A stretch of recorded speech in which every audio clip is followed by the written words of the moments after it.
4 घंटार operation पर जंतारे पड़ा भालू। नवरंगपुर रेंज देउला गाँ निकट एक कलभटरू भालू को काबू करिछि वन विभाग।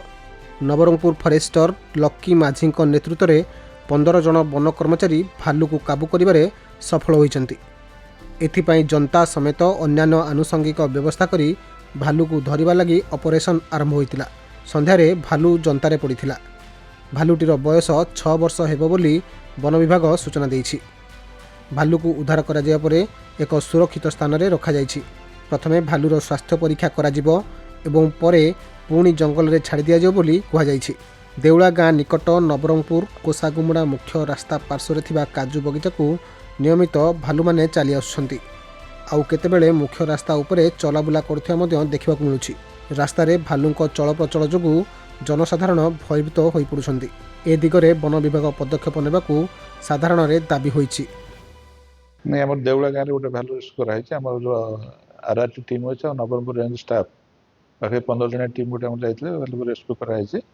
रेस्क्यू कलापर आम डियर पार्क रेस्क्यू सेंटर अच्छी मिनी जू से रखाई प्रिलिमिनारी ट्रिटमेंट आम लोकल बीएस जो वेटनरी अफिसर जो अच्छा प्रिलिमिनारी ट्रिटमेंट दिखाई ट्रिटमेंट भी चली ऑब्जर्वेशन अच्छी नहीं ठीक जस्ट तार इंजुरी अच्छी पेन किलर सब दिखाई एंटीबायोटिक मेडिसिन जो अंडर मेडिकेशन अच्छी भल हो गला नेचर छाड़देव।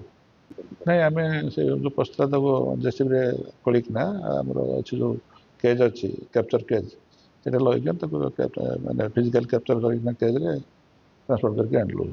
आडल्ट भालू 5-6 वर्ष बड़ भल फुल ग्रोन भालूटा। नहीं नवरंगपुर तो भालूर पपुलेसन भल अच्छी चलती माने गोटे मैन एनिमल कन्फ्लिक्ट एत माने ये अधिका ना तथापि चलती लोक मैंने सहयोग जो भी भालू ये हूँ कन्फ्लिक्ट हो लोक इनफर्म करेटली आटेड कर चली गोटे भल लोक सहयोग चलती भालू कौन डिस्टर्बिंग ये है। नवरंगपुर अनिल प्रभात भत्रांक रिपोर्ट खबर ओडिशा।